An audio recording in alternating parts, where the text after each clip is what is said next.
Hello everybody, and welcome to what promises to be a very special evening, starting a little early, about, well, an hour earlier than usual, or 30 minutes, depending on which schedule you're used to, either the 9 o'clock one or the 8:30 one.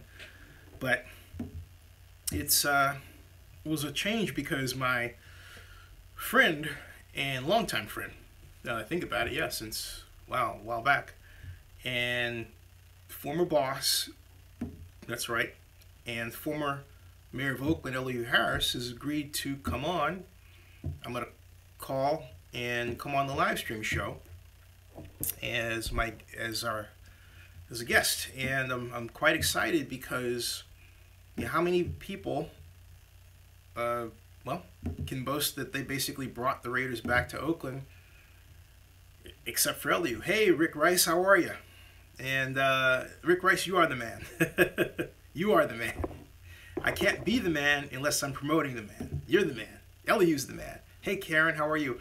For those of you who can't see the stream of chats, folks, I'm saying hello to our regular viewers and investors, including Rick Rice and Karen Christensen.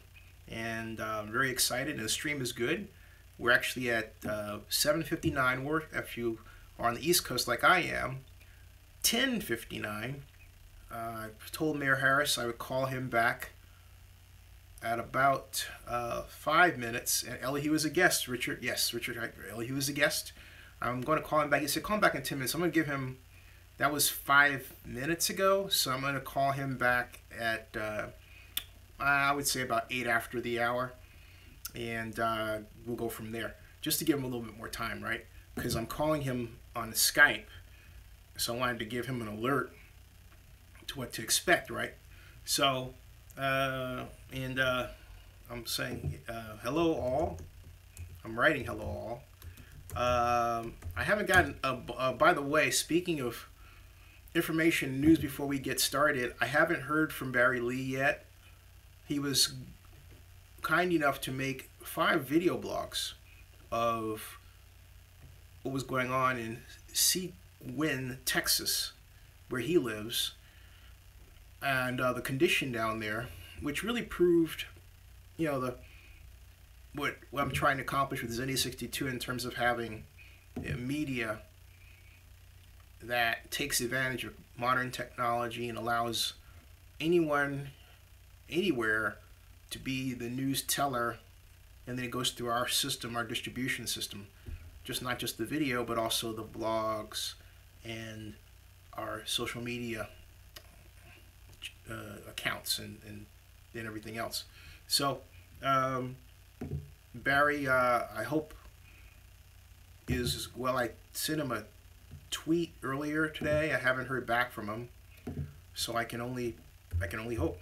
You know, I can only hope that he's okay, and pray that he's doing well.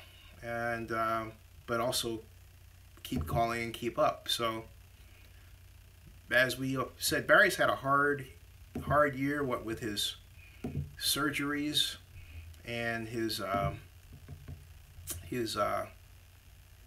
different related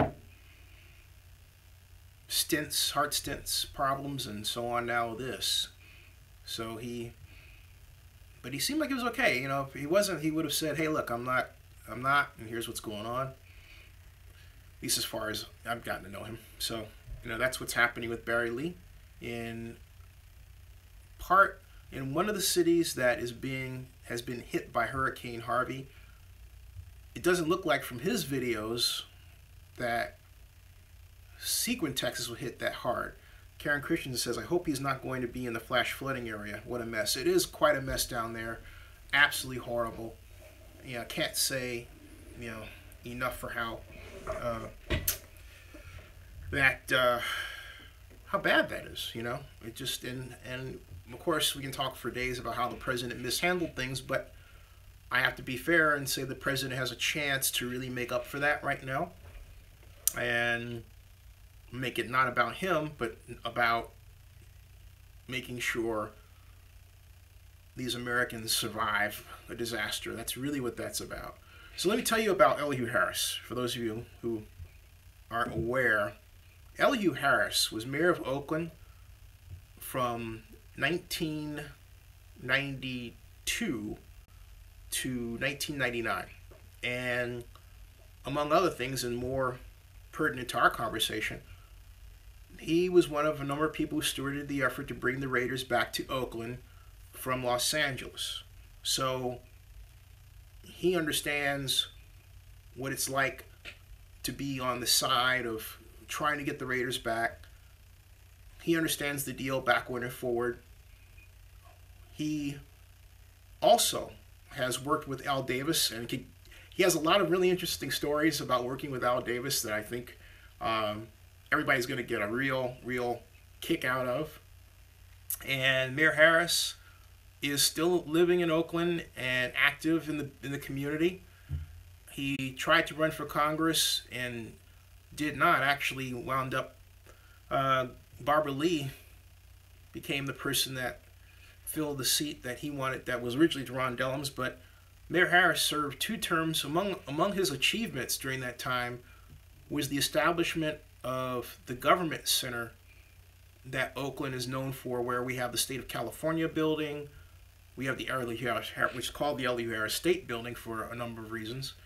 We have, of course, the City of Oakland's whole City Hall and City Hall Plaza, which were rebuilt after the tragic earthquake that was done under his watch.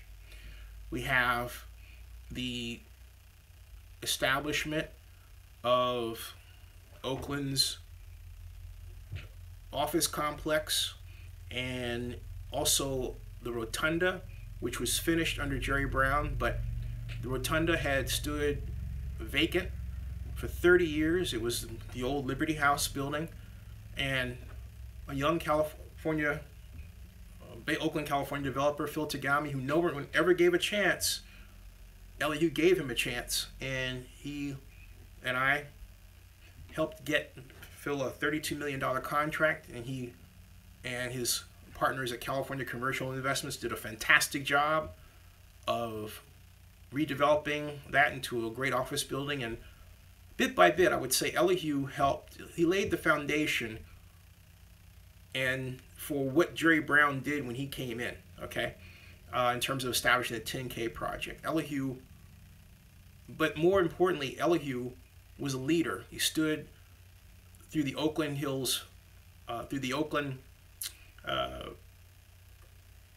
recovering from the Oakland earthquake, and then of course there was the recovering from a number of different types of events, and but also maintaining our sports teams, getting the Raiders back, balancing the relationship between the Raiders and the A's, and of course there was the Golden State Warriors under Chris Cohan.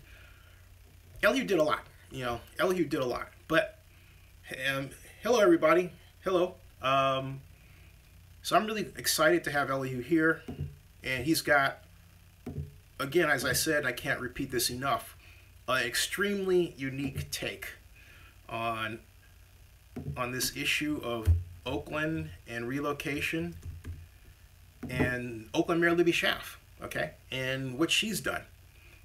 So it's 7 after, and again, I'm starting a little early. And ML Scott, you're also a moderator, so keep an eye on things. And we've got, let's see here. I think I'm going to go ahead. I'm going to post this one more place. I'm posting it on Twitter right now. And I am going to, post this up. Boom. And then I'm going to post this on the NFL hashtag under, I'm going to push the Raiders like so. And then hashtag NFL. And then, of course, pro football talk. I think I'll have some fun with Mike Florio there. All right. So it's 8 after. So let's go and call my former boss and friend, Oakland Mayor Elihu Harris.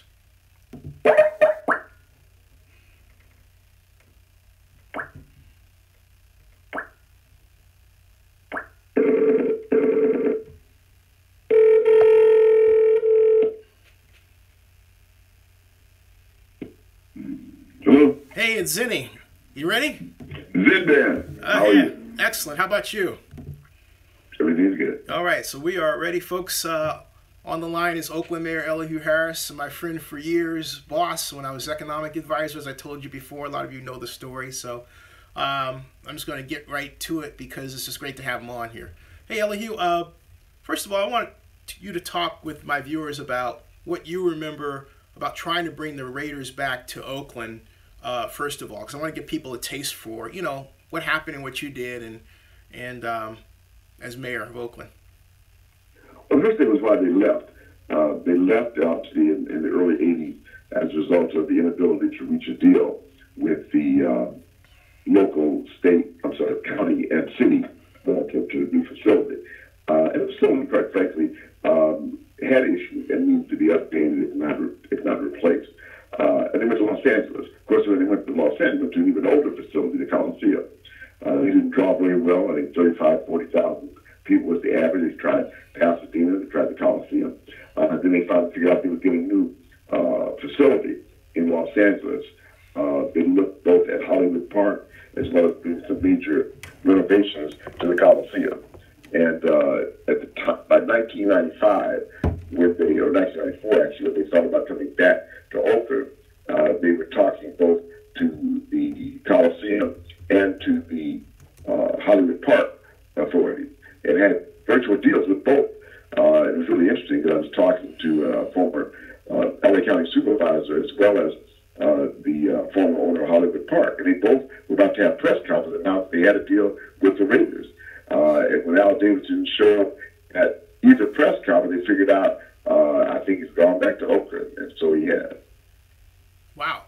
So when there was an initial deal, right? I think it was something like $800 million to bring them back. Was that Ezra's idea? Ezra Rapport was the assistant city manager. Well, there was an original deal that just wasn't financially feasible. Nobody would agree to it. Ezra was not the original negotiator. Okay. Actually, he was assigned that by Henry Gardner, and then subsequently also it was Craig Koshin. Yeah. And then also there was, of course, the Alameda County Chief Administrative Officer, and they both were the point people for the city and the county at that time. And so so I remember, and take me back a bit, when did you know, I think you kind of asked when you knew the Raiders were really coming back by that first story, but was there any time along the way where you thought maybe the Raiders would kind of pull a 180 and say, okay, we're not coming back to Oakland? Well, when you're dealing with Al Davis at the time, just like dealing with the Sun, there's no assurance. He's always going to cut the best deal in his mind for the Raiders. And in that particular situation, we were listening to George Caston, who at that time was chairman of the Oakland County Coliseum. We had somewhat of a personal relationship with Al, and certainly with some of the people involved with the Raider ownership.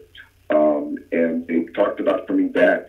They talked about the requirements to come back. They said they wanted to come back, but of course it was contingent upon getting a deal that would involve them having a new or virtually new facility in Oakland.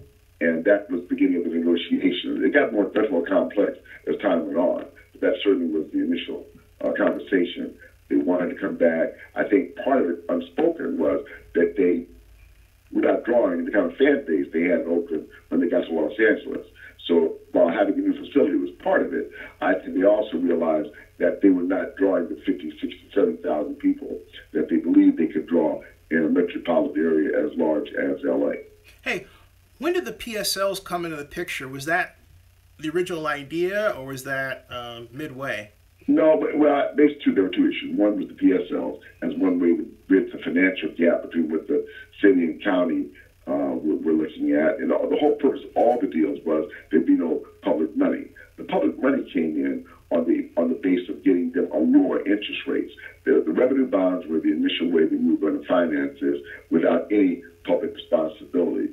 We were talked into it, quite frankly, by the Coliseum Commission, that we could get a better deal, save money by using a GO bond, which we did, and I think to our detriment. So that was the late George Vukasin that basically pushed that? It was Rukasin, it was Ezra, it was all of you involved in direct negotiation. As you know, at the time, Oakland did not have a strong mayor form of government. The city administrator or city manager was the person who basically involved in both assigning the negotiator and producing the deal that the city council and the mayor ultimately voted on. But I did not like that setup. I certainly felt that the having both non-elected people at the head of the negotiation was not effective, given they did not have a direct responsibility to the voters. Well, that almost begs the question: if the strong mayor system that you and I and others advocated, but was not put in when you were mayor, which I still chafe at, and that's another story. But Jerry Brown got. If you had strong mayor, how would you have handled that differently? Well, first of all, I would have been involved with direct negotiation with Al Davis. And if you're going to ask somebody to stand up and endorse a deal, they ought to be involved in negotiating that deal. They ought to be sitting at the table with the principal, in that case, Al Davis. I mean, he was the only person making the decision. It wasn't a committee, it wasn't anybody but Al Davis. We were basically not in the negotiation. The city council nor the mayor were involved in the deal on any level. And as a result, again, we were put with a take it or leave the deal. By the time we actually saw the deal, it was really, are you going to bring the Raiders back or not? And I think we blinked. Wow. So it was like, are you saying Al Davis sort of held a gun into your head? It was kind of like do it or not, or? Well, no, he didn't hold a gun to our head. I think he wanted the Raiders back. It was a do or die deal. And again, we blinked. I think Al Davis was serious that he did not necessarily have to come back to Oakland. As I indicated, there were two other deals on the table. One Coliseum, the other one was Hollywood Park. And they both were, I guess, financially feasible. I think the real issue was he didn't have a fan base in L.A. that was loyal and committed. Certainly didn't have enough season ticket holders. And as you know, in the NFL, one of the major issues was how are you going to be able to get the sellouts necessary to put the games on home television. Right, that's right. Hey, so I remember Natalie Baton at the council meeting back then. She said to Ezra, if this doesn't work, we're going to roll your head down Broadway. And I asked that to ask this question. If you had to do it all over again, would you have forced Ezra to show like market studies and everything that maybe, or am I wrong in saying that we let they had market studies. No, they had market studies. The market studies was wrong. Yeah. The market studies showed they would be able to sell out of the PSLs. They showed the fan base bigger than it was. They showed the corporate money to do sponsorships. They showed a lot of things that turned out not to be true. It was a very, very poor, certainly in performance, marketing study. Wow, that's something else. If you had now, in hindsight, do you think it was something that should have been done? I think it could have been done much better. I think it could have been done with the Raiders having a major financial responsibility with revenue bonds. I think the PSLs, they'd have done a much better job with the PSLs if they had the responsibility for paying back the bonds. There are a lot of issues that I think would have been done differently had I, and I think a number of others at the time, been more directly involved in the negotiations. What was it like to work with? As you, Go ahead. You want to say? Go ahead. You want to say I something? was going to say, as you know, in the city charter at the time, it was a misdemeanor for the mayor or the city council to be involved in the administration of the city. That's right. I had influence over the budget and policy, and that's why people like you helped to direct that. But the real problem was, again, we were barred by law from working on the deal. Yeah, that's true. That's very true. Which led to people like Ezra and others coming involved. And I mean, but I just want to take a little side to that and talk about that part of the city charter. Do you think that that should be changed in terms of the elected officials being able to work with city staff, and because it's caused some people to use the law inappropriately, I think, against others, if you know what I mean? Well, I think that I'm not so much, maybe a little biased against the city council not being involved in administration. I think you do need to have somewhere where the buck stops. I used to have to start on my desk and I want to know where the buck stops go across the hall because it doesn't stop here. Yeah, that's right. I remember that one. So coming back to the Raiders, what was it like to work with Al Davis and talk to him? Because I asked because you told me a couple of stories that I'd like my viewers to hear. Well, I mean, the most difficult thing was wasn't just Al Davis, it was Joe Alioto, his lawyer. That's right. I remember the first time they came in the office, they looked like two sharks. Their teeth were gleaming. They were shark skin suits, and they looked like they wanted to have beef for lunch. And I was the only other person in the room. They were very nice. They were smiling. They were very, very cordial. But you knew that they were dangerous. Did he have the black suit on, Al Davis? Did both he and No, Al? they both had like that shark skin looking gray suits. Wow. They were matched like they were Siamese twins. Would you say that Al Davis is he the kind of guy when you talk to him you feel like you can trust him, or is it immediately that he's? No, you gotta get no. He's very cordial, but you can never trust him. I mean, Al Davis kept his card in Brooklyn. Mm-hmm. You know, he kept his cards close to the vest. He was very clear that he was motivated by self-interest. There was no public interest. There was no municipal interest. There was simply the matter of he was going to cut the best till he could for his team. He was a private sector business mogul whose major asset, and still is for his family, ownership of Oakland Raiders. Wow. They had no other money. You mean that was it? That was, in other words, you didn't get as basically they were straight about where their money was coming from with you in terms of that was it, or All they had was a team. They were not willing to put the team up on any level for debt financing. They would have been responsible for revenue bonds, but they still would not have given up the team. Mm-hmm. The bondholders would have just sucked. Wow. What was Amy Trask involved in any of those talks? Not, she was not on the inside of the negotiation. She was certainly at the table. But ultimately, the deal was cut and approved by Al Davis and no other. And the Raiders returned, and Right, the Raiders returned. But I remember one thing that the newspapers asked me what it was like dealing with Al Davis. Mm-hmm. And I meant this in a very positive way. Sure, yeah. I said, I think most of us have learned, if not by direct experience, by rational thought. There are three kind of people you don't negotiate with: kidnappers, extortionists, or prostitutes. And Al Davis is all three. Noted and logged. Got that word. Noted and logged. What? I love Al Davis, but if I was dealing with it as a straight up business deal, take it or leave it, it'd have been fine. Mm-hmm. But there were so many other factors involved. He has a single discretionary authority to negotiate or reject a deal. When you're dealing with a city council, a board of supervisors, and bureaucrats, you have a distinct disadvantage. Wow. You can't just make a decision, and you can't just say no. Wow. So from that, basically, it sounds like when you were dealing with Mr. Davis at the time, you were almost poised for something to possibly go wrong. A lot of things went wrong. Mm-hmm. But like I said, in the final analysis, the fans wanted the Raiders back, the city and the county wanted the Raiders back, and I think we went to great lengths in order to get them back. But the bottom line was that we were kind of, I think I won't say cowardly, but we were unwilling to push the button and tell Al Davis to stay in Los Angeles. Mm-hmm. And as a result, like I said, we blinked. I'm not sure. I'd like to think I would have blinked had it been just me, but it wasn't. And and I think that went along. In retrospect, I think I probably would have had more willing to take the risk that they wouldn't come back and cut a better deal for the city. And I think a deal which if they were on the horn financially, they would still be here.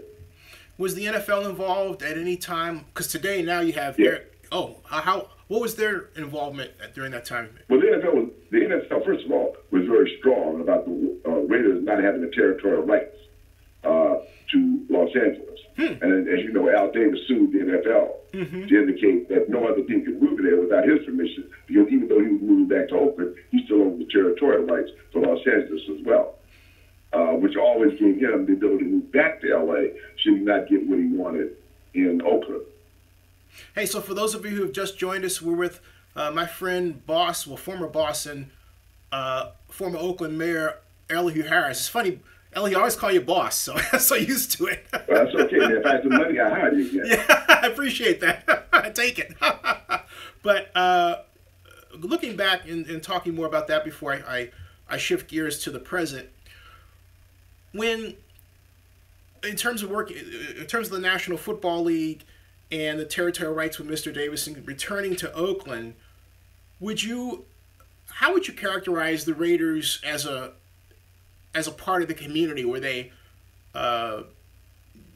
involved? Were they, or what? How would you evaluate them?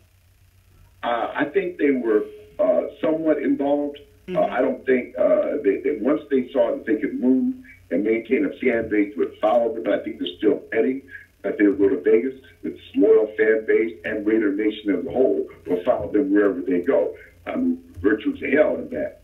And I think they're betting on that. There'll be tons of people from LA, there'll be tons of people from the Bay, and tons of people from around the country. They'll see it as an event to be able to go to Vegas, gamble, have a good time, go to shows, and go to a football game. I think it's a bad bet. Wow. That brings me to the present. First of all, has Mayor Schaaf, or for that matter, Mayor Kwan, talked to you about the Raiders issue, or Mayor Dellums? Because we've had a number of mayors. We've had Brown, Dellums, Kwan, and Schaaf. Of them, which one actually reached out to you for advice and counsel? As it relates to the Raiders, not one. Okay. And it bothers me because, as we all know, those who don't learn from history are doomed to repeat it. Mm-hmm. Yeah, and that's why I asked the question, because my sense, and I've said this to my viewers here, is that we have a lot of people in Oakland who make up this great institutional memory, but we don't tap into it. And you're foremost. And I think to our detriment. Yes. I tapped into Lionel Wilson. Mm-hmm. He was the only former mayor still around. Mm-hmm. John Redding, the mayor before Lionel, had moved to Arizona. So, but I did tap into Lionel, and I talked to the others who were like Frank O'Gowan and others who were involved. And some of them, when the Raiders left in 1982, and tried to learn from their experience. Now, focusing on this year and kind of the last 2 years, I would say, what do you think about how Mayor Schaaf handled the Raiders situation? Well, I think she didn't get enough people around her who could share expertise, business people, maybe even some others who really had a perspective on not only the history of the Raiders, but the challenges that would be faced in the building a new facility or in locating a new facility. I mean, one of the things that makes the Oakland Alameda County Coliseum such a great facility is the great freeway, BART, bus access. It is probably the best facility for any sport, basketball, football, baseball, in the country. The access is incredible. Even though traffic is bad, you still get in and out of that facility. Most people, I would say, in 15, 20 minutes. Wow. Hey, by the way, folks watching, if you have any questions for Mayor Harris, you know the drill. You can put them in the chat area, and I'll post and I'll ask them of Mayor Harris. Right now, looking back at the NFL then versus the NFL now, and it's almost this disease for relocation. Do you think this is something the NFL should be doing or should not doing? I mean, as from Mayor's perspective, how do you view this as to the NFL? Well, I think several things. One, you're dealing with a unique situation. Most of the NFL owners are rich, and the team is their toy. It's not their asset. We have an exception with the Raiders, where Mark Davis doesn't have any other asset, and he doesn't even own the team. His mother owns the team. Oh, is that right? Wait. Say that again. Yeah, Mark Davis doesn't own the Raiders. His mother owns the Raiders. Interesting. Richard Hike has. She turned over day-to-day administration to Mark and give them salary, but he does not own the team. So really, Mark Davis' boss is Mark Davis has a boss, and Mark Davis' boss is his mother. If she was more engaged, then she would be dictating. But I think in many ways she delegated it to Mark. But again, he does not own the team. Have you had the pleasure of meeting her? I met her before. Al Davis used to love Trader Vic's, and he and his wife would come into Trader Vic's. Certainly during the years of his return, if not before. But that was his favorite restaurant these days. Richard Hike has a question. How would you have approached the Raiders deal if you were still mayor? Well, number one, I would have tried to get the parameters of the deal set very early. What is it that you want? How much can you put up? Is the location the issue? Is it, making sure that I really understood what the Raiders required and what the financial resources were going to be. I don't think I would have got to the last minute to determine whether or not it was going to be a financially feasible deal, stretching out beyond political and or legal and or financial capacity. So I think that a lot of it should have been negotiated much earlier, got to the bottom line, and really to the point where you say, how do we make this deal work, if it can work? And if not, then either let's go back to the drawing board, deal with the reality that they're leaving town. Yeah. Why is it that it all of a sudden it seems like we're poised to lose, if not one or two, maybe all three of our sports teams? And I say that because I know the A's are talking about a new baseball stadium, but here I'm in Georgia, and I get on 92.9 The Game, and some Yahoo on the channel says, oh, the A's are the first candidate for relocation. And I thought, where did that come from? But the national idea is that, Oakland's losing its sports teams. Where did we go wrong? Well, several things. One, we were about to lose them in the 90s. We obviously brought the Raiders back. We cut a deal with the Warriors. We thought about either moving to San Jose, which was their principal thought, to move to Shark Tank. And we were able to work a deal with them where they would be able to actually manage the arena. And in return, they would make all the payments and make sure there was no public liability. And that's worked up until now. I can't tell you, other than the wish of the ownership, why they moved to San Francisco with a $500 million facility, other than they believe that it's going to be an asset, it's going to increase the value of the Warriors. And with 20,000 people or more, probably 30,000 people on the waiting list to buy season tickets, I guess they feel the safe bet. But they're billionaires between Peter Gruber and Joe Lacob, and they were willing to take the bet. And when you do things with your own money, the league's going to be much less concerned about it. They did not leave the area or the market, certainly the media market. And again, as a result of all those things, they were determined to move, and there was practically nothing that would have deterred them from that facility. Steve Cohen, the previous owner, again, didn't have a lot of personal wealth. He bought the team for like $140 million, and the previous owners had bought it from Franklin Mueller for $15 million. Wow! So as you keep going up the extraction ladder, you get to a $450 million purchase now worth over $2.5 billion. You're talking about people who got money to burn. Yeah. I don't think any other intelligent person would have spent that kind of money, given the fact that while people talk about how old the arena is, it was completely renovated in 1998. Thank you. Yeah, thank you for pointing that out, because they talk as if, oh, this thing is decrepit. I remember I talked to Joe Lacob in my interviews here on Zennie 62 on YouTube, and he told me, Elihu, that it was leadership. He said that San Francisco under Ed Lee, the mayor, was aggressive. And he basically said, and I quote, Oakland has challenges with leadership. And that's what that was doing. I think Joe Lacob is probably a great guy and a great owner. I have nothing against him personally, but I think he's quite frankly bullshit. It indicated he wanted to move to San Francisco. He wanted the image, the luxury. Most visiting teams stay in San Francisco. He wanted the team to have a San Francisco address. I think he's going to change the name because the marketing Golden State Warriors has become so strong. But in the final analysis, he wanted to move to San Francisco. I'm willing to put up his own money to do it.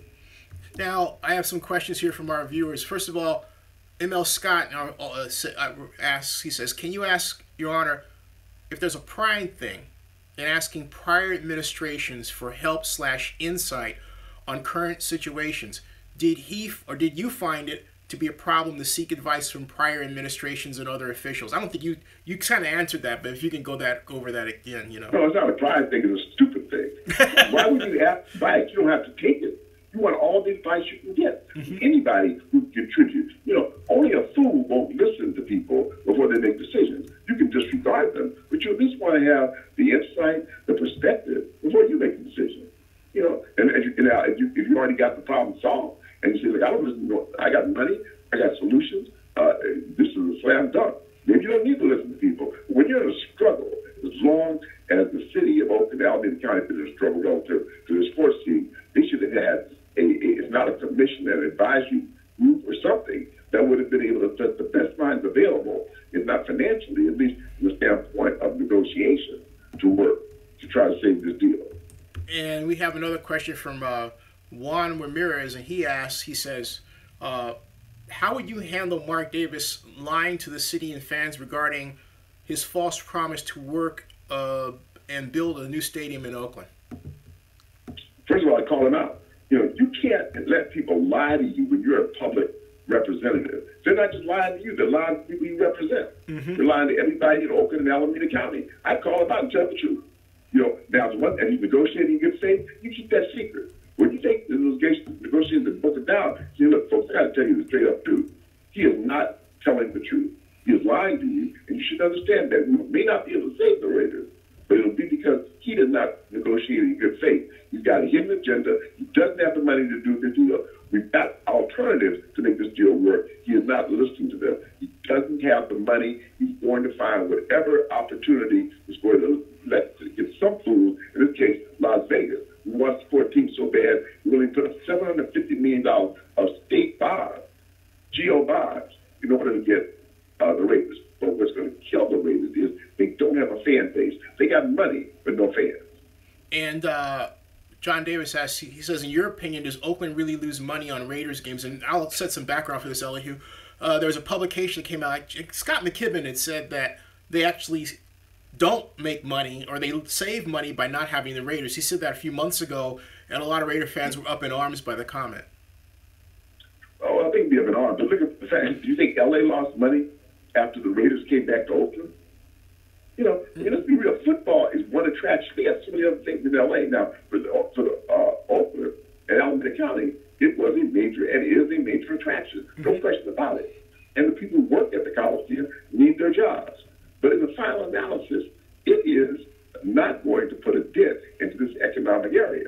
It is an attraction. But as long as people can see them in San Francisco, as long as they can see them on TV against the Raiders, they'll be fine. They can find other ways to fill up the arena, as an example. Now, the football at the Coliseum is a different issue.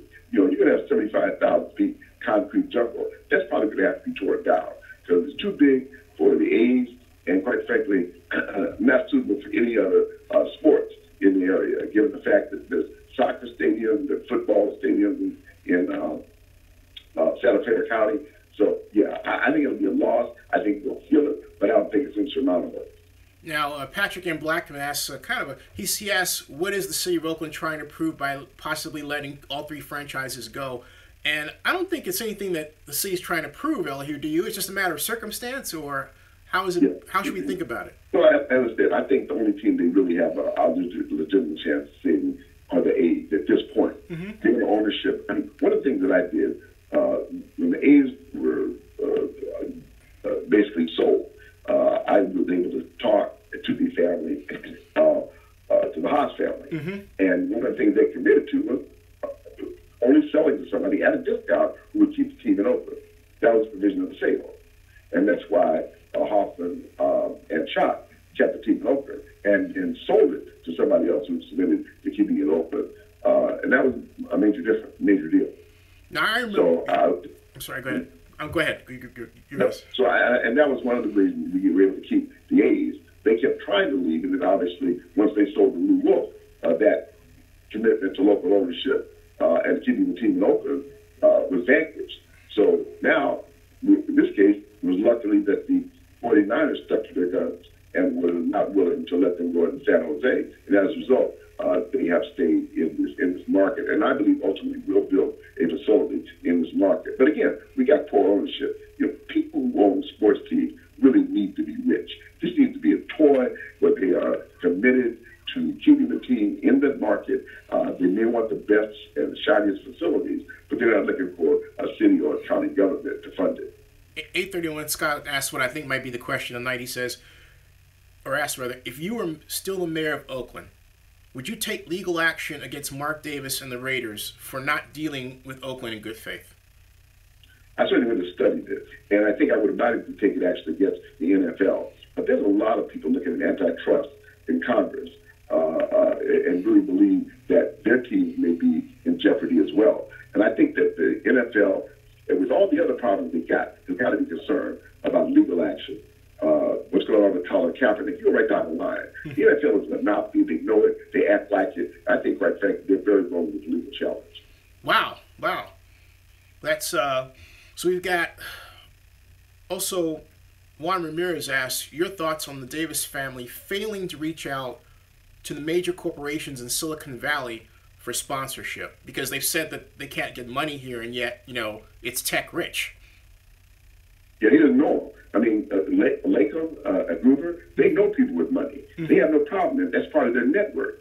Mark, the only asset the Davis family has, and I mean that with all due respect, but it's true, is the football team. They don't hobnob with the rich and famous. The only other rich and famous people that Mark Davis hobnob with are the other NFL owners, and they don't like it. Yeah. You think, and I have to ask you this question based on a comment that Mayor Schaaf made that has been brought up again and again and again and again, almost to this day. And she said that, my god sister made this comment that, and I have to say it that way as a preface. She said that baseball makes more money than football because there are more games. And Raiders fans just hit the ceiling. I mean, should she have even made that comment as mayor of Oakland? I can't. That's not the only. Let me not say what I was going to say. Okay. The reality is that each team has been evaluated on its own. I think you don't compare apples and oranges, soup to nuts. Each of these teams has their own contribution, their own fan base, and their own set of economics. I think collectively, the teams have been very beneficial to Oakland, although you can't see it in terms of jobs, you can't see it in major contributions to the economy. I think it's much more in terms of image. What makes those teams do for Oakland is make it a major league city. Like the Sacramento Kings do for Sacramento, or the Sharks do for San Jose. You want a major league team because it recognizes that you are a major league city, and that means you're big league, you're not minor league. And I think that's the real benefit. You do it what you can or what you will, but it's not that necessarily your financial future is going to be defined by those sports teams. But it is an attraction, and it does define you as a major league city. That's why I think at least holding on to the A's will keep that designation for Oakland, a major league city, not by size, but Oakland's metropolitan area is 2.5 million people, which is certainly large enough to support these franchises if you had ownership that was willing to do the work, invest in the team, invest in facilities, and support the fan base. Now, we got a lot of questions here. We'll have to pick one. And he says, hello, Elihu. He says, do you think the Raiders' relocation deal is a forced and possibly will fail? This is worded weirdly, so I'll rephrase it.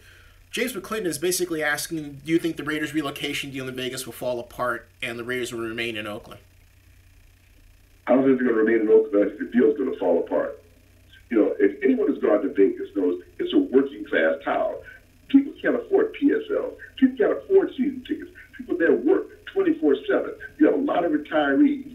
It is not a rich town. It has a rich number of visitors who come. I don't think people are going to Las Vegas to go see a Raider game on a Sunday afternoon. They have to come back to work the next day. I think there'll be some, but I don't think it's going to be 50,000, 60,000 people. I'm willing to bet on that. And Mark Davis is taking that bet. If he loses money, I just lose faith. He's Elihu Harris, folks. Former mayor of Oakland, former boss, longtime friend of mine and mentor. And this is Elihu. You're burning up. You're burning it up here. This is a blessing. Raider Gans basically said he watched Ballers and it made him sick. He said they kept saying Raiders moving to Vegas. Some of the filming had to take place in Oakland. And he said, he asked the question, would you have let him get a film permit to film that in Oakland and exploit the city? They might have said they were in Oakland, but if I had anything to do with it, they wouldn't even been able to see Oakland wherever they were. But let's see there in 5 to 10 minutes. What, your response, I just have to ask, and I don't want to pin anybody down, so I just ask in a very long way.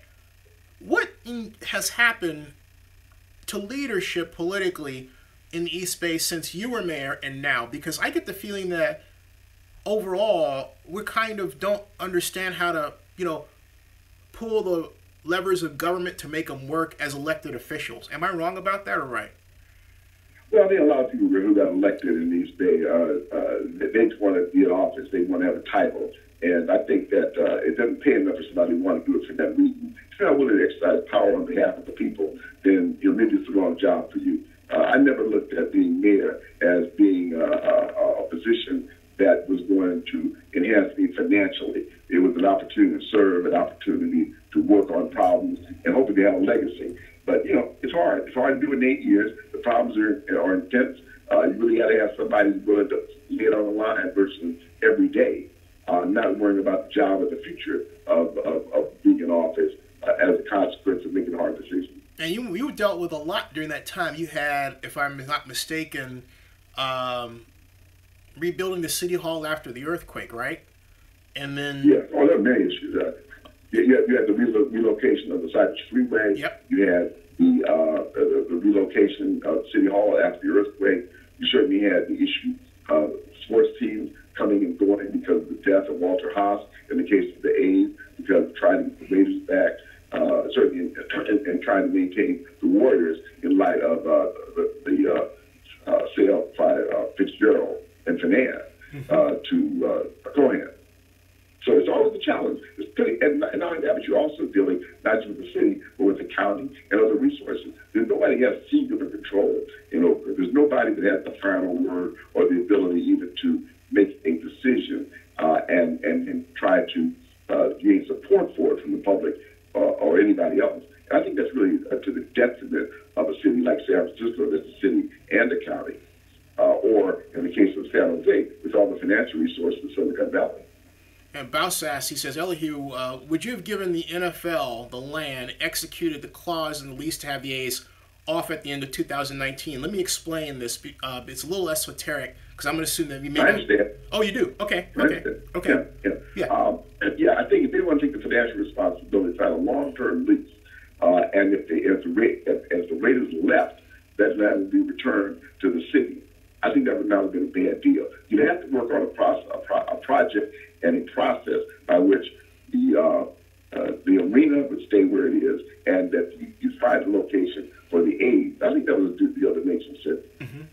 Again, you still own the land. You give it away. You're not making money on it anyway. Yeah. So you want to maintain it as a long-term lease, so you don't give away the land, but you, in fact, are willing to have the A's and the Warriors work out something that would allow all those teams to stay within the borders, or certainly of Alameda County, if not directly in the city of Oakland. Well, that's what gets me, because I remember the current Mayor Schaaf and I had this discussion about a year and a half ago, and she was going to keep the land. She didn't want to give it to the NFL, and yet she wanted to use tax increment financing. And I remember saying, Ms. Mayor, you can't say you're going to use tax increment financing and then own the land. You have to let somebody else privately own the land. Right.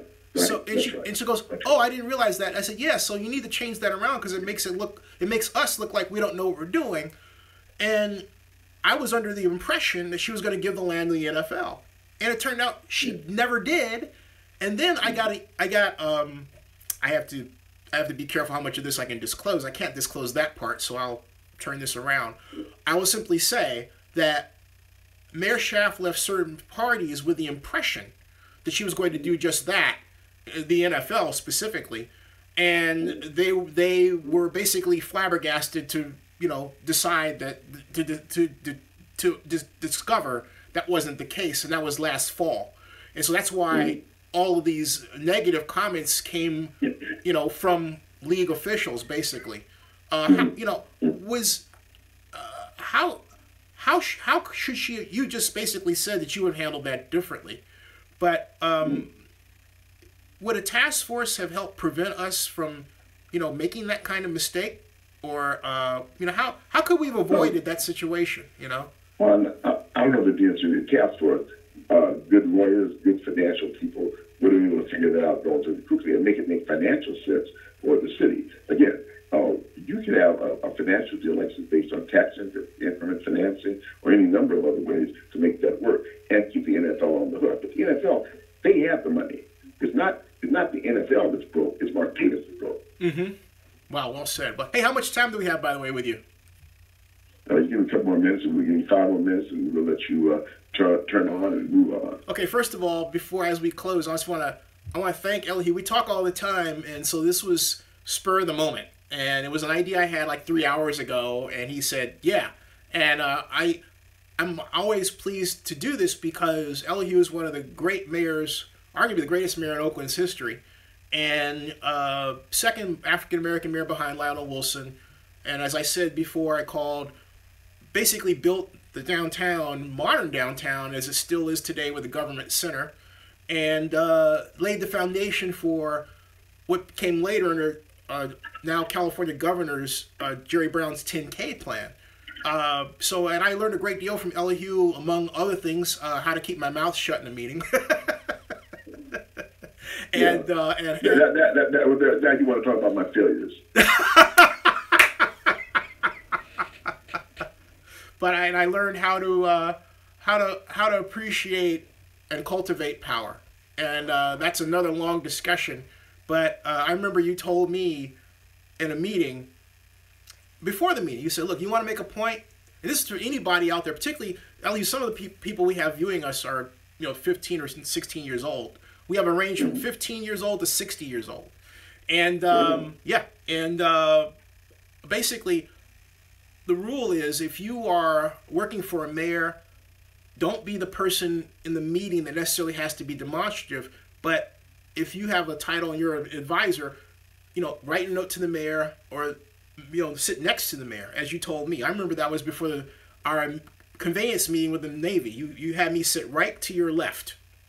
And obviously by my reciting that right now, it had a great deal of impact on how I think about how one should conduct themselves in politics and in any area, be it private, corporate politics or government, and if you're in that position. So I want to thank you very much for that, publicly. Well, thank you. Yeah, and thank you for what you do. We don't have, any real media, i.e. newspapers in Oakland anymore. East Bay Times is a newsletter with very little real local information in it. And you provided people for a way to communicate, get intimate knowledge of a number of different issues. I wish that even you had a broader platform because, quite frankly, part of the limitations of our community is we don't communicate well or really know what's going on inside the city. I think it makes for weaker elected officials. I think it makes for weaker business community and, quite frankly, a less informed residential community. So I really appreciate the fact that you do what you do, and you do it on a consistent basis and with good information, and with the exception of me, really good guests. Oh, thank you very much. Hey, you're one of them. And so hey folks, so for those of you asking questions, some of those questions have been answered already, so I'm not going to put Elihu through the process of answering them again. So we'll talk about them afterward. But Elihu, I know you want to get some rest, and again, thank you very much for joining us. Yeah, my wife just pulled into Krispy Kreme donuts, so I'm getting off the phone and starting to bite into a donut. All right, give her my best. I'll see you. All right, bye-bye. Okay, see you. So, folks, that was my friend and former boss, Oakland Mayor Elihu Harris, for which I served as economic advisor from 1995 to 1999, and then from 1999 to 2001, I headed the Super Bowl 39 bidding committee to bring the Super Bowl to Oakland. I started the Oakland Alameda County Sports Commission, and I was consultant to the Economic Development Department in Oakland for that time, but all that because of Elihu. He even tried to get me hired to run the Oakland Alameda County Coliseum, Scott McKibben's position right now, but true story, Ignacio de la Fuente did not want me to have the position because he did not like that I defended my boss in the UMax naming rights deal. That's a long story. So I want to get to your comments and observations, and thank you all for tuning in. And so let's see here. Jeremy Jones says, "What do you guys think?" Again, Mr. Blackman, I think Patrick and Blackman asked. He says to Mayor Harris, "Could you see this present situation with the franchises when you were mayor?" And Patrick, he sort of answered that before. He had said that was going to happen in 1990, but they got the Raiders back in terms of Oakland losing its teams, right? Got the Raiders back from Los Angeles to Oakland, maintain the A's under some difficult circumstances because of the return of the Raiders and the refurbishment of the Coliseum. And then, of course, started the deals and negotiations to what became really a brand new arena for the Golden State Warriors. You know, a lot of people talk about how old the arena is, but the truth of the matter is that the whole thing was gutted out and demolished from the inside. All that was retained was the crosshatch you see. So basically, people look at the design and think, oh, it's the same thing. And really, it's not. The only difference, and the Warriors could have done this, is that we have a central kitchen. And that central kitchen, which cost $10 million to put in, serves both the stadium and the arena. Well, today now you want a more point-to-point, a closer point-to-point service from where the food is made to where it ends up to the customer, right? That means you have to have satellite kitchens.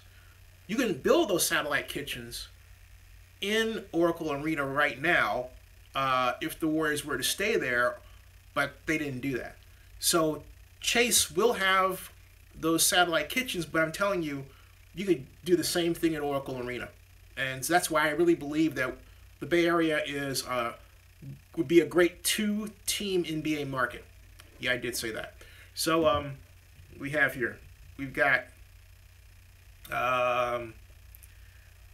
let's see here. I don't know. Jeremy Jones asks, why can't change the name from Las Vegas Raiders to Las Vegas Gangsters? And so yeah. So anyway, that's, and Jeremy says, maybe Vegas will get a soccer team.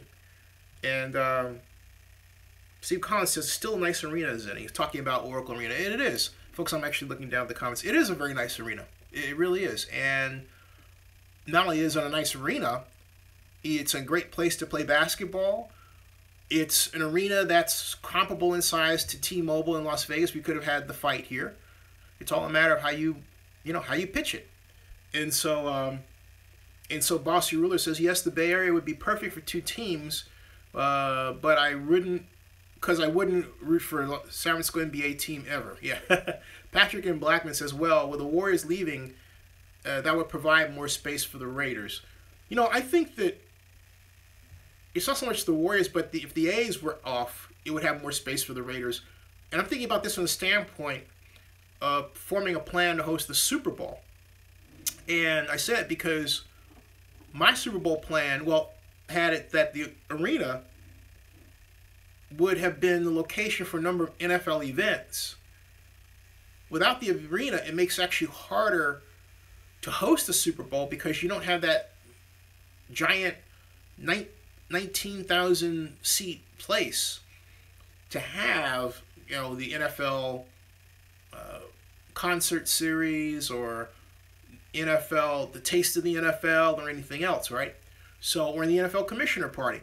We're going to have the Commissioner Party right there at Oracle Arena. Big place to have it.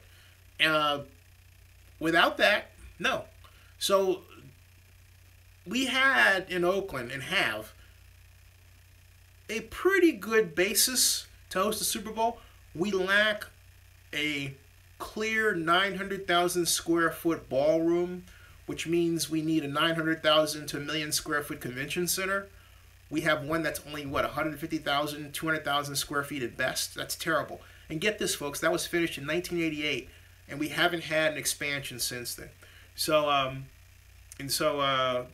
we've got, but Elihu, for those of you who are just joining us, Elihu made some really pointed comments. First of all, let's take them, one by one.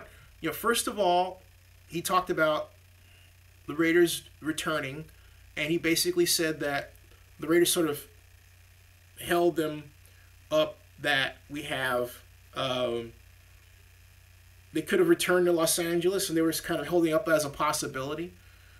So the Raiders they had 1 foot in Oakland and then 1 foot still stuck in LA almost until the last minute. And that was the first thing. And so James McClendon says, hello, Zinster. Great show tonight. Thank you very much. He says, it's unfortunate we've had the worst turn of luck in sports ownership, Oakland with the exception of the Haas family. You know, you said it, Mr. McClendon. You hit it right on the head, because here I am in the Atlanta area. Saturday night, Falcons opened their beautiful Mercedes-Benz Stadium, and and then of course tonight on Sunday Night Football, Minnesota has this beautiful new U.S. Bank Stadium, second year of operation, and here we are without a new stadium that allows us to say, as I've said many times before, that Oakland has the will and the initiative to complete big projects, right? And that we can't say that. What we have now, we have, for example, Uber all but pulling out of Oakland after making a big splash about buying the old Sears building, refurbishing the Sears building, creating this great plaza and transportation plaza. They're going to reconstruct 19th Street BART and literally turn it inside out. All that's still happening, but Uber's presence is less, and they're talking about the possibility of selling the building. So you have a new CEO coming on as of a few hours ago. So all that is a negative point to Oakland. And yeah, we've got other proposed structures, but we've had a hard time building housing, and it seems like something happens when we build major, market rate housing. We don't have enough affordable housing. We have 50% less money going to affordable housing than we did in 2011, because this current administration, mayor on down, doesn't really know how to use redevelopment. So it's a big problem, a big set of problems. It really is. So we've got, right again, says, you guys are talking about this protest and how the NFL is responding is the beginning of the end for them. I guess you're talking about the Kaepernick thing. And he says, compare it to how the NBA addressed it. On top of that, I can see a lockout happening over Vegas real soon. And that's interesting. It may point to why the Raiders are rushing so fast to build something, build this thing by 2020, which is problematic at best. Chris Fry Lopez, he says, did the Players Union president just predict lockout in the year 2020? He did. He certainly did. Yeah. Actually, Chris, he did that a week ago. And he did that a week ago.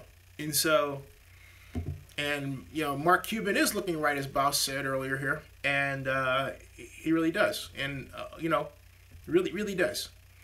And so thank you all for me. When I say thank you, first of all, if you just joined us, we had Oakland Mayor Elihu Harris, my former boss, on to talk about the first Raider deal and this one, and we were doing a recap. Also, Mayor Harris was very critical of the actions of Oakland Mayor Libby Schaaf, and there's a backstory there because Libby has not reached out to Elihu for advice, but he did say that he would have, if he felt that or realized that the Raiders were not acting in good faith, he would have called them out publicly.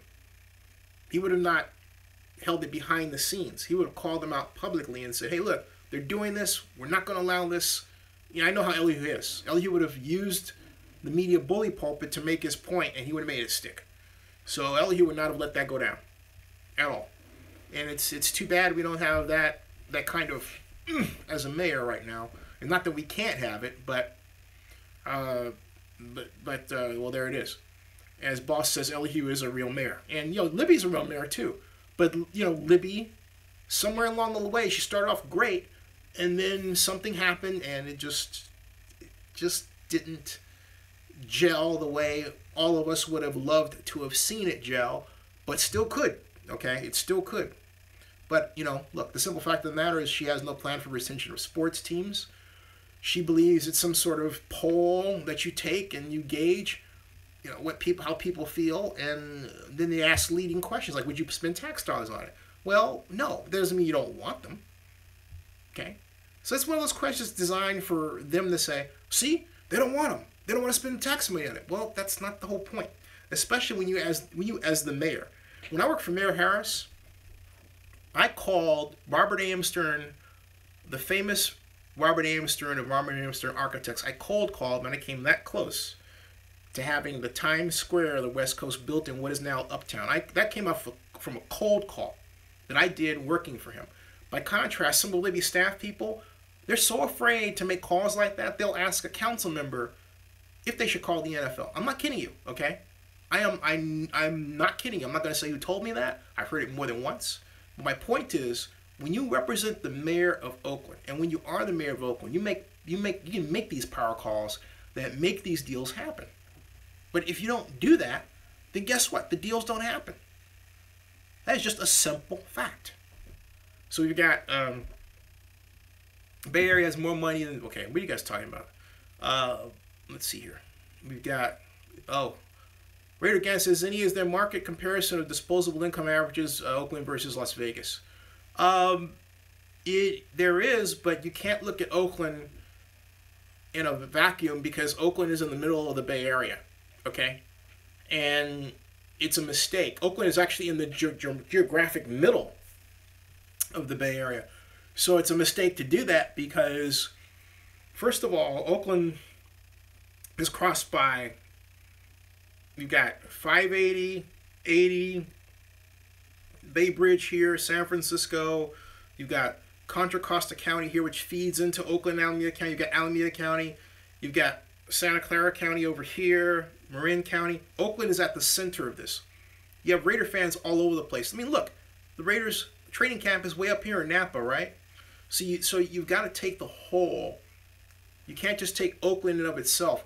You do that, you're making a mathematical error. If you just take Oakland and compare it to Las Vegas like that, no, it's a dishonest comparison. So it just is, okay? So and so Jeremy Jones says, what do I think Bay if someone's trying to argue that Las Vegas has more money than the Bay Area, that's nuts. If that's what you guys have been arguing about in the sidebar conversation, I'm going to tell you, Las Vegas has not more money than the Bay Area. It just doesn't. In fact, you want to do a quick comparison, like number of billionaires.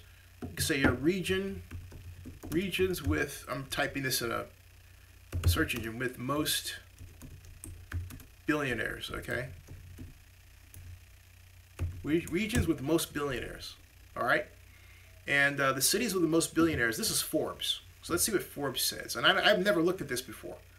This is blind. I could be, I can learn something here. Maybe Vegas is number one. This is by Emily Canal. And guess what? It's not. In fact, when I look at this, all right? Because when I went to this article, this is the first thing that I saw. This is the cities with the most billionaires, okay? Right there, all right? Cities with the most billionaires, okay? And as I scroll down, what is that? That is the Golden Gate Bridge. What does that tell you? What to expect, right? Okay? And then it says there are 1,810 billionaires in the world, and they live in 67 different countries. But what cities do they call home, all right? The cities with the most billionaires, all right?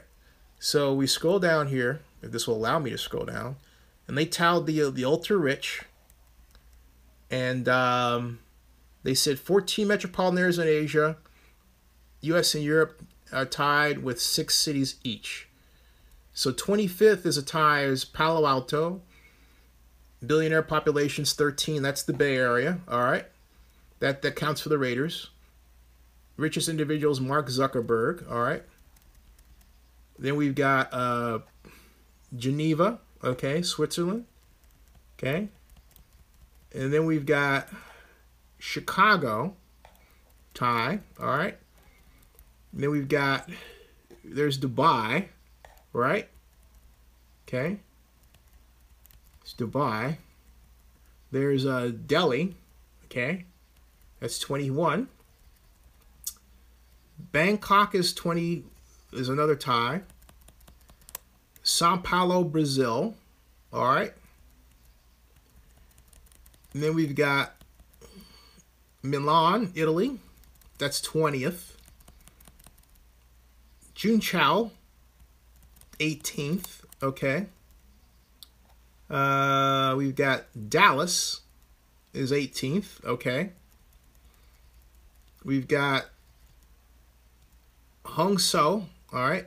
18th. That's 17th. Excuse me. We have Tokyo. Number 16. Okay. Taipei. We've got Los Angeles, number 14, all right. Singapore is 13. We've got Paris is 12. We have Istanbul's 11. Okay. San Francisco is 10. So you have two Bay Area cities, Palo Alto and San Francisco, that are among the top places in the world that billionaires live. That's number 10 for San Francisco. We've got Chin Chin is tied for number 8. Okay. So we've got the spinning wheel of death, all right? Seoul, Korea is a tie for number 8. Shanghai, China, 7. Okay. We've got Mumbai, number 6. We've got London, number 5. Okay. We've got Beijing, number 4. We've got Moscow, number 3. And we've got Hong Kong, number 2. And number 1 is, of course, New York. So there you are. Sorry to tell you this, but Vegas is nowhere in the picture. Las Vegas is nowhere in the picture. San Francisco, across the bay from Oakland, and Palo Alto, also across the bay from Oakland, are two Bay Area cities among the top 25, 26 in ranking of number of billionaires. So that's one clue as to where to look for the kind of disposable income that sports owners are generally expected to have, you know, until it becomes a toy that they can invest in, right? So Patrick and Blackman says Oakland has an airport, public transportation, number 5 or 6 TV market. What's going on, Zennie?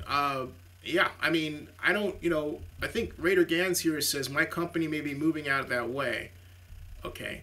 And so, let's see here. We've got an interesting argument here about, I guess, Vegas versus Oakland again. That's wild. I mean, look, I'm going to tell you something.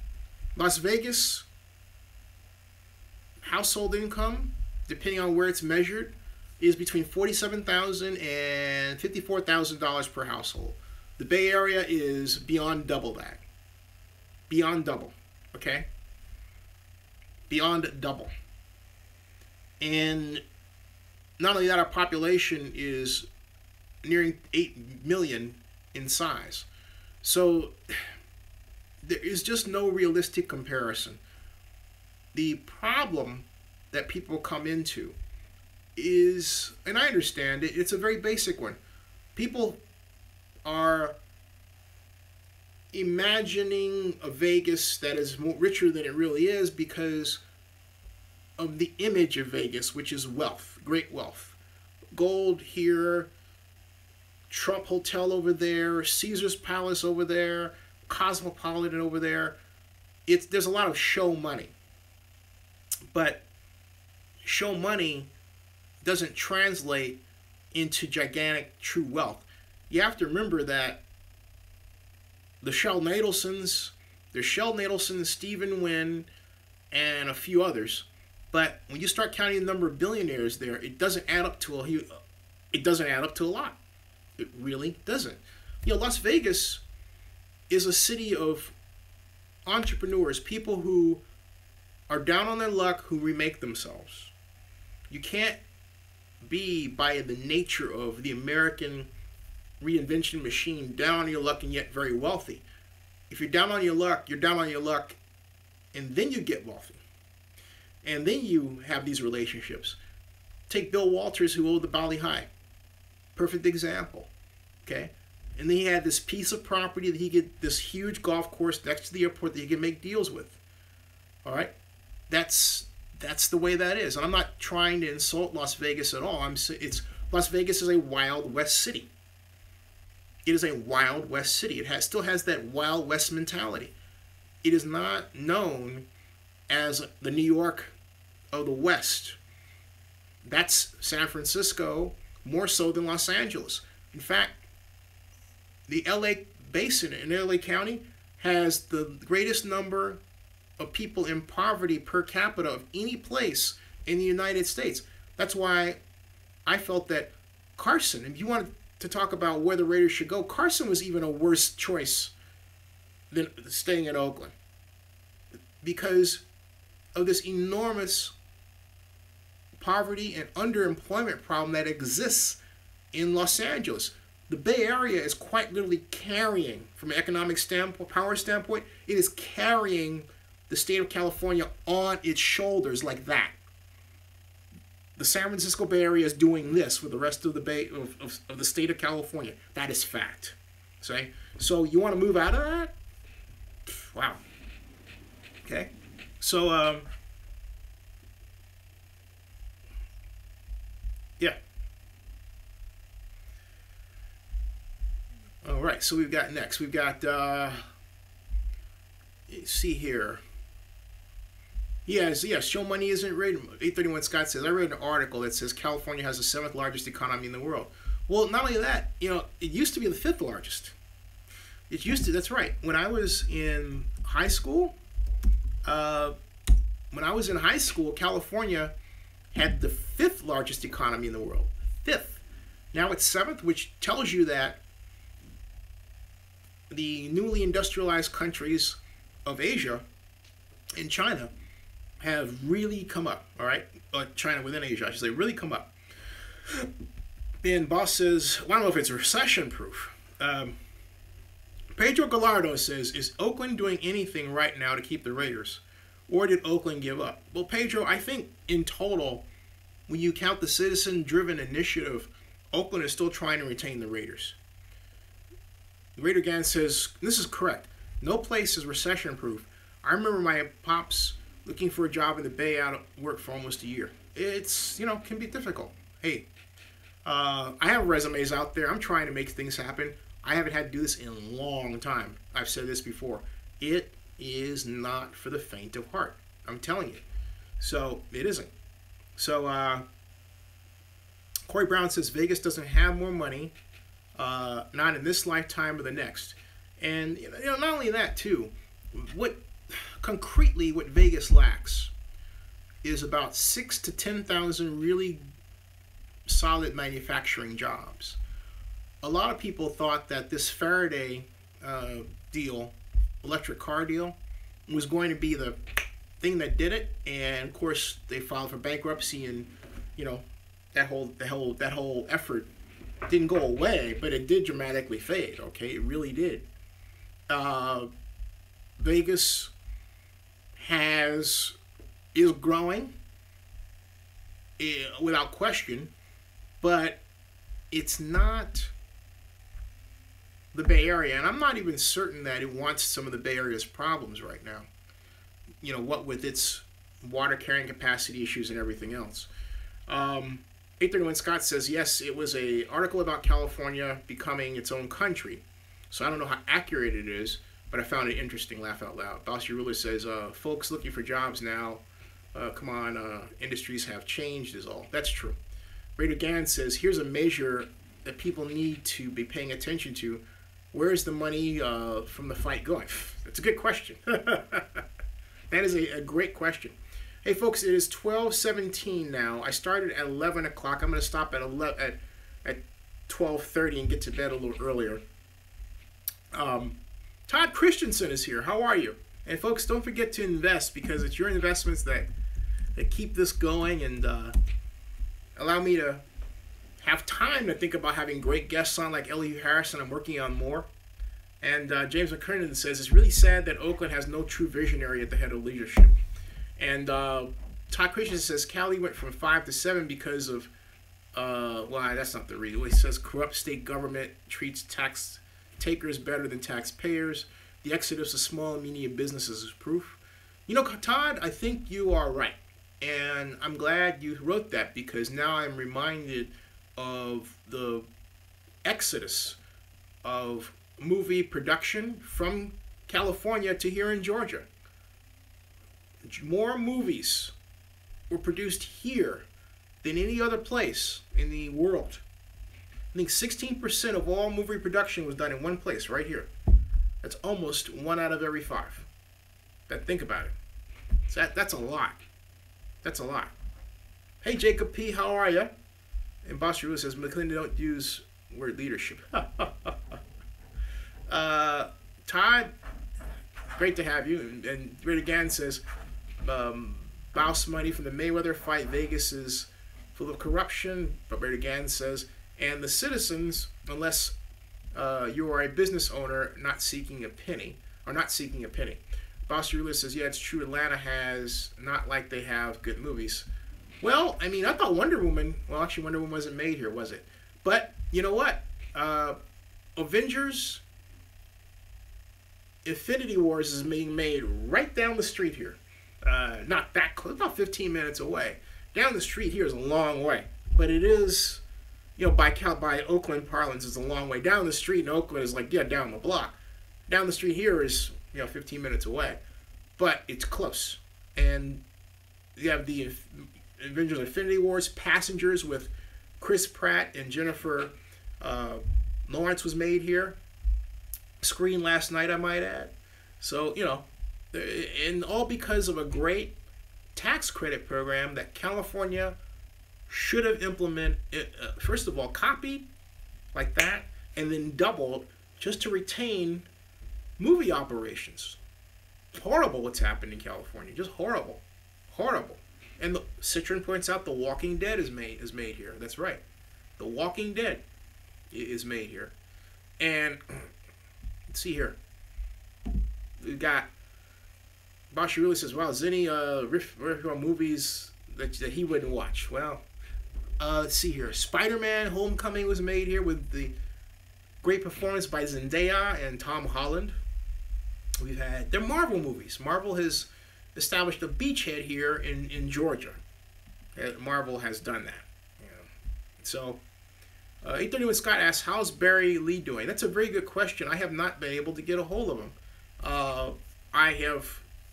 I can only supine that his phone is run out of batteries, and I'm going to try to get a hold of him early once I get off from here in about 10 minutes.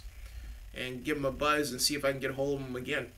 Basha Ruler says he didn't watch Walking Dead, and he says, well, I'm not gonna repeat that one. But anyway, Ty Christian says he was a freshman going to Mount Eden in Hayward when Todd Christensen was drafted the tight end for the Raiders. You know, the Raiders.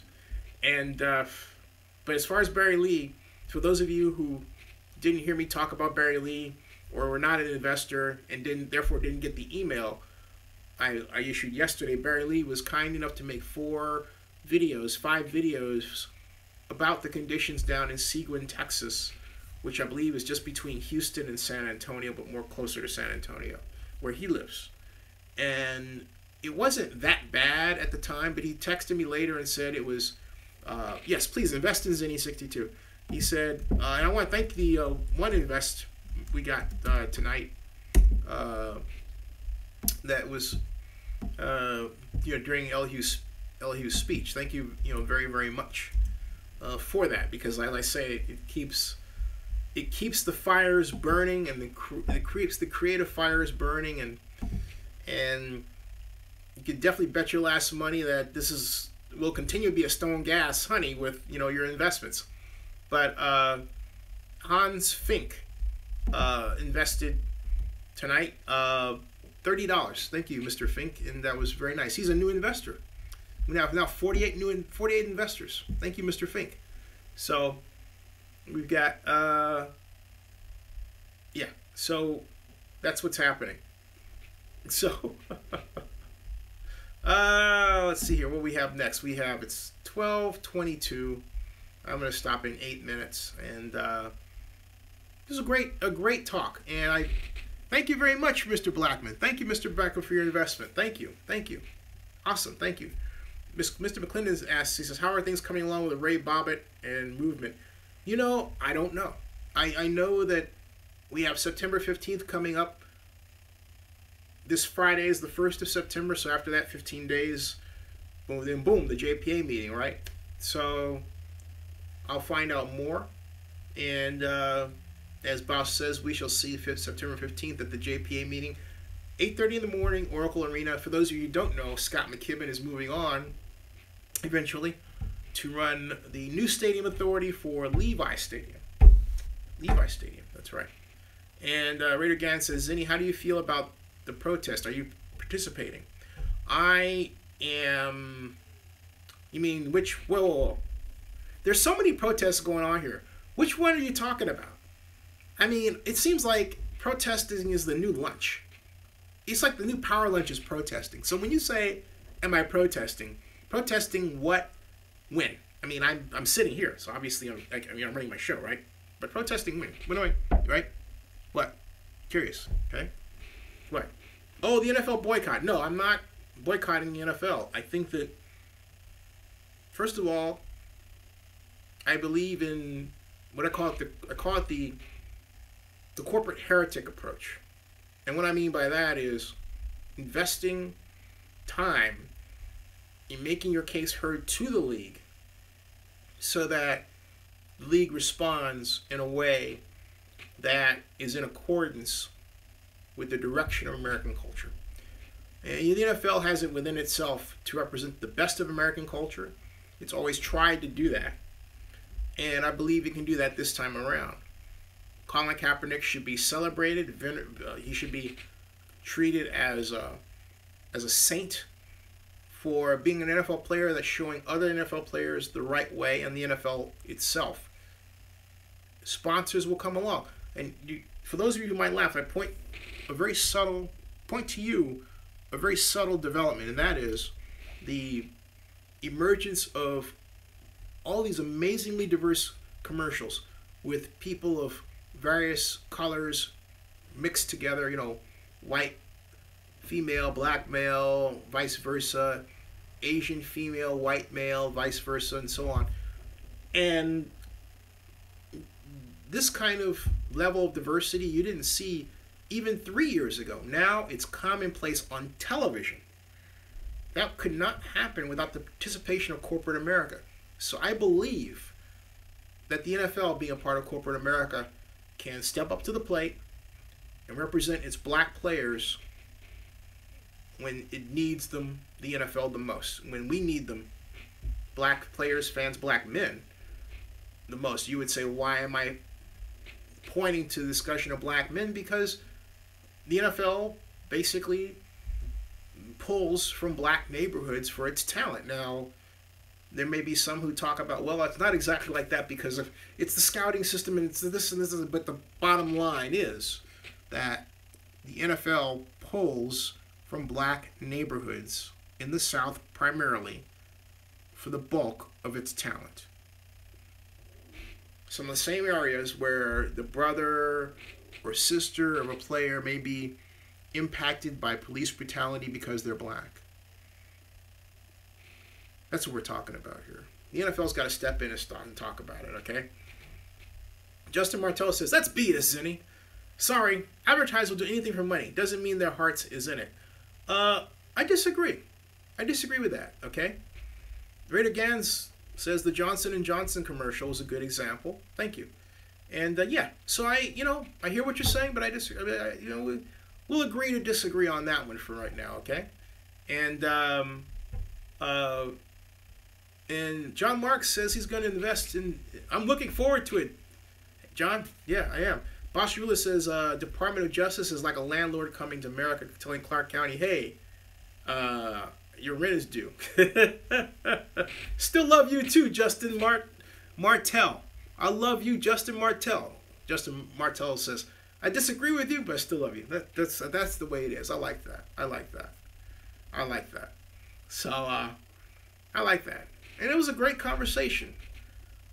I have to figure out how I can top that. That was... Elihu came off with that should make news. I should write a press release around that one. Wow. So, Bausch really asked, will Clark County pay their rent? We'll find... You know what? Bausch just gave me another idea. Maybe I can try to get someone from the Department of Justice on here. Be a long shot. You never know. It's worth trying. I mean, Elihu could have said tonight, I don't know, I got a headache, right? But he didn't.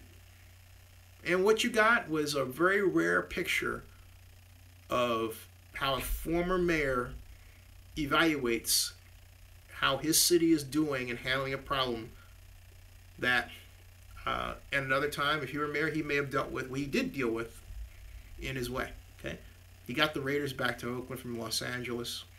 He retained the A's. He got a new stadium for a new arena for the Golden State Warriors. So Elihu basically saved sports in Oakland. So yeah. So off topic, am I coming into town for the home opener? You know, right now my focus is on figuring out a lot of things. So as to how things are lined up with that, I have no idea. I really don't. I don't. So John Mark says, however, he's going to try to make it the JPA meeting on the 15th. Todd Christian says, if Colin Kaepernick is so sincere, why did he even bother to vote? You know, that is a sticking issue with me, okay? He says, I bet he's an average quarterback who disrespected our country. I disagree. Colin Kaepernick is not an average quarterback. He is a great combination of running ability and throwing ability in the right offense, which Greg Roman designed for him when Jim Harbaugh was the 49ers head coach. Memories are too short. Now, you may not like what Colin Kaepernick did. I did, by the way, for reasons I've stated. But to come up with this false narrative of around his talent based on something he did that you didn't like in terms of sitting on a helmet during the national anthem is wrong. That's just plain wrong. I mean, the simple fact that he did it is making us talk about this issue, even beyond his actions. And he did the right thing, okay? He just did it, okay? And yeah, as Justin Martell says, he respectfully disagreed. He took a stand that needed to be taken. The country disrespects itself with bigotry and police brutality. I could not have said it better, okay? And not only that, Colin Kaepernick didn't disrespect America. He upheld America.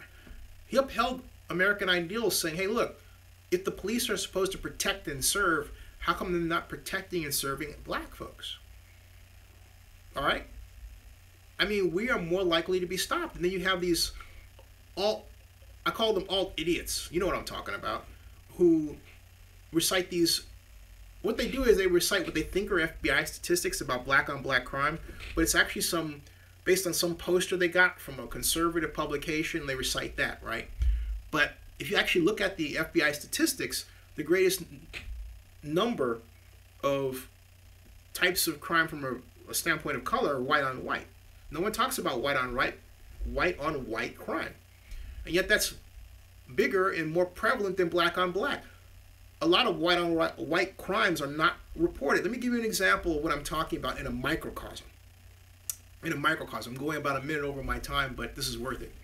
Remember Cam Newton, when he was coming out of Auburn and into the NFL draft, people tried to set him up as, say, he was a robber, that his dad got money under the table, that sort of thing.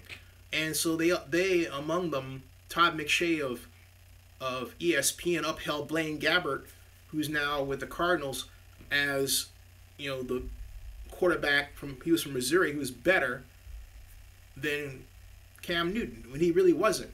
In fact, that year, there was a guy in the Senior Bowl that I said was better than Blaine Gabbert, and that guy was Colin Kaepernick. Colin Kaepernick blew everybody away in the Senior Bowl, which is why I disagree with your comment about Kaepernick being an average quarterback. Colin Kaepernick was never an average quarterback. He blew everybody away in the Senior Bowl in 2011 and rose his stock tremendously.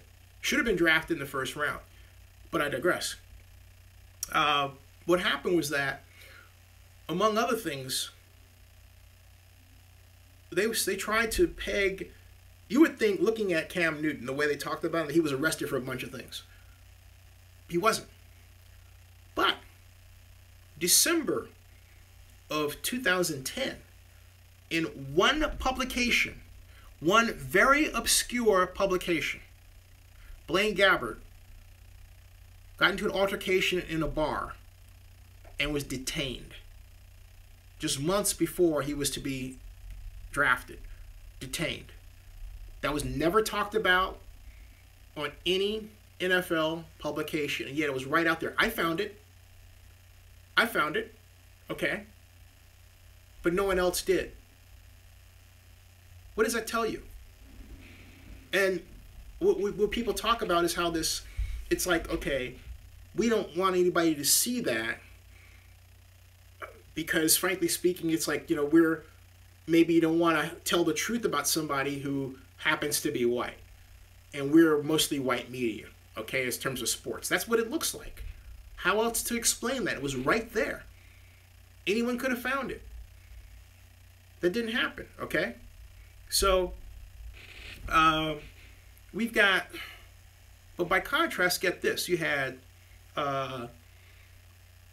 Jim Corbett of the USA Today, and I talked about this before, but I didn't mention his name. It was Jim Corbett that wrote this awful piece that I thought was completely dog whistle racism. I wrote about it in the San Francisco Chronicle on the website. I called it Dog Whistle Racism, where Corbett compared Cam Newton to Blaine Gabbert in this way. He said that Cam Newton played in a spread offense, read option offense, excuse me, and yet Blaine Gabbert played in a pro set. Blaine Gabbert did not play in a pro set offense in Missouri. He played in a spread. Right? That was in the article. Then Corbett went on to compare Cam Newton to every NFL quarterback who happened to be black. He didn't say it. He just used names like Donovan McNabb, Warren Moon, and so on. And I read this and I wanted to simply scream. It was that bad. What I did was I wrote the counter piece.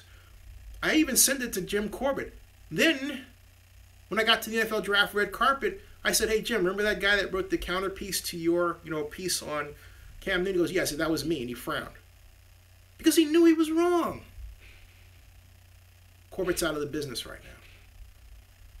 He was wrong, and the editors who may have put him up to that were wrong too. It was dog whistle racism in the worst way. Okay? It was bad. So, yeah, Gabbert was in the spread. In fact, one of the criticisms of Blaine Gabbert then coming out of college was that he folded quickly under the rush. And that analysis very quickly found its way in the NFL. Meanwhile, you had people like Mike Mayock on the NFL Network questioning Cam Newton's heart, to where Deion Sanders responded, a number of people responded angrily. How can you question a man's heart? We all know now that Cam Newton is someone you don't question his heart. But Mike Mayock did that. And as much as, I have, in my mind, forgiven Mike Mayock for that, I haven't forgotten that. That's stinging to do that. Because you so don't want someone to be drafted number one, you go to lengths like that? That's what happened. Okay? So, my point is that we spend a lot of time as a society tearing down black athletes rather than bringing them up. And the NFL has to defend black athletes because society spends too much time just knee-jerk attacking them. It's changing. But that's been the history. And that climate contributes to all the other problems that we talk about, what with, racial profiling and everything else.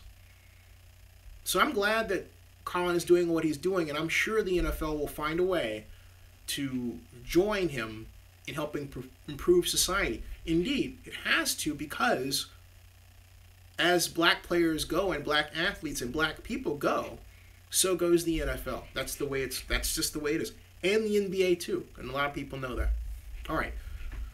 So, hey, Paul, how are you doing? I am exhausted. And I got a long day ahead. So, folks, I'm going to thank you all for tuning in. It's been a stone gas. And thank you, investors, for the investments, plural. and I will work on your shares. Tomorrow night, and I will be on. I may be late, and let me keep you posted on that because I may be flying out. So I'll keep you posted. Thank you, Jonas. Thank you. Thank you. Sorry you just came in, Paul. All right. See you guys. Thank you all again. Good night, everybody. Good night. Thank you. See ya.